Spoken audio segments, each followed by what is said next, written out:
You cannot understand the Bible unless you use commentaries. Let me give you 4 reasons why that is. Reason number 1 why you can't understand the Bible without commentaries is that the Bible is history. So take the New Testament. That was written 2,000 years ago. Now, any text from the first century is a historical text. To understand it requires at least some knowledge of history. Now, history is an academic discipline, and what a commentary provides is the resources of that academic discipline.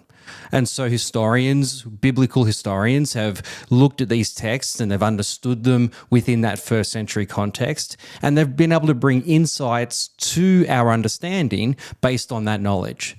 And so firstly, if we're going to understand the Bible, we need to understand it as history. We need to do some of the work of history to really fully grasp it. Reason number 2 why you need commentaries to understand the Bible is that every text has a cultural context. And so the Bible's written in a time and a place that is completely different to our own. The world of the first century is not even remotely like the world of the 21st century. I mean, frankly, the world of 100 years ago is completely different to the world of today.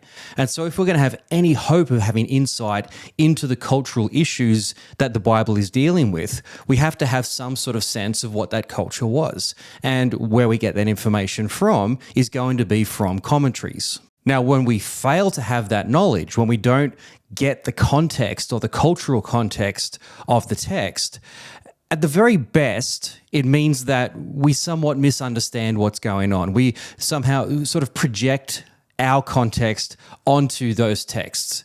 At worst, we completely misinterpret the text. We completely misunderstand and ultimately misinterpret and even feel resentful towards some of the things that the Bible is talking about. Again, because we're trying to understand it as a 21st century document when it's clearly a first century document. And so to get that insight, we need to, again, have those commentaries that will bring us that insight. Reason number 3 why you need commentaries is that every book was written for a reason. So these books are written to respond to a situation. If there wasn't a situation going on, then we wouldn't have the Bible. Take Paul's letters, for example. Paul wrote letters in response to problems in his churches.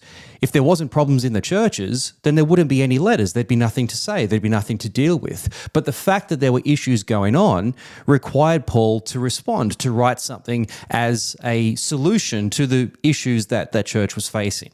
And so if it wasn't for problems in the church, we wouldn't have a Bible in some cases. And so to understand what guys like Paul are talking about, we have to have an idea of what was going on that he's responding to.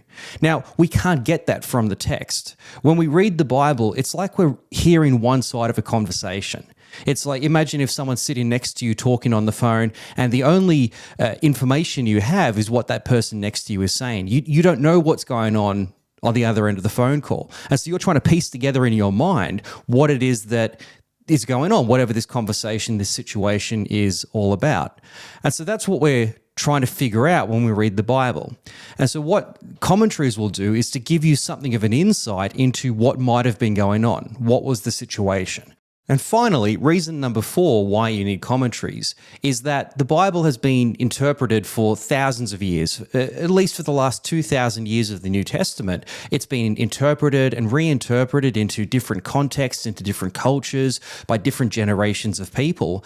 And their insights can provide great help for us and great encouragement and provide insight for us into how it is that we might be able to interpret it into our particular circumstances. And even mistakes that they've made, where they've interpreted in one way that's led to terrible outcomes. Well, we can learn from that as well, both the good and the bad, in the different ways that the texts have been used.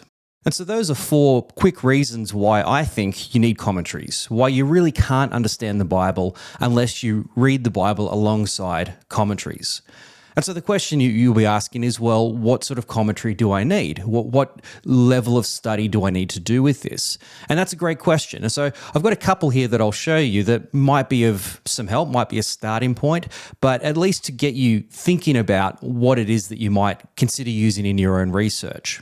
Probably the first one I'd recommend is a New Testament survey, and there's Old Testament equivalents as well. Now, on any bookshelf in Amazon or any Christian bookshop that you might go to, you're going to find many, many different versions of these types of things. There's lots of iterations of New Testament and Old Testament surveys from all different scholars and different backgrounds and all the rest of it. I would personally recommend this one as a great starting point if you want to understand the New Testament. So I'll put the link for this in the description, so if you wanted to look into this for yourself. But what this will do is give you a great starting point into each of the books of the Bible. And so it will look at the background and the general culture of the New Testament, of the first century world, and then look at each book by book, and what was going on, who wrote it, why they wrote it, what were the cultural issues that particular book was dealing with. And so that's a great starting point. I'd recommend every Christian would have this or something like this on their bookshelf. So that's my first recommendation. But let's say you want to go a little bit deeper. You want to, there's a particular book that you might be studying in a bit more depth, or maybe you lead in a Bible study and you want to just have a bit more of a deeper insight into a particular book that you're going to lead your group through over a period of time. Well, what you also can get are some of these smaller commentaries on particular books. And so this one is just 1st and 2nd Thessalonians. And this particular series, New Covenant Commentary series, it's a great pastoral commentary.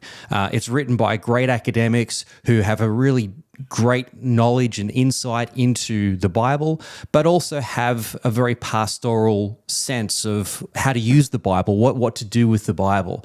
And so things like these are great. And again, there's different types of commentaries. There's different series that you can look into. But what's great about the smaller one is that it gives you some good depth into the different books of the Bible, but without overwhelming you with lots of minutiae and lots of information that is just, it's too much to try to take in. This is just going to give you that next level of insight into what's going on. But let's just say you want to go really, really deep into a book of the Bible. Maybe you're a pastor who's preaching through a book of the Bible for an entire year, or you're a Bible college student who needs to go much deeper into a text. Well, these are the sort of things that you'd be looking for. So this is the New International Commentary of the New Testament, and there's an Old Testament equivalent, and there's many other that are like this, much more depth, much more scholarly engagement. And so you can see what's happening here. This is just for 1 Corinthians, and it's a very, very thick text.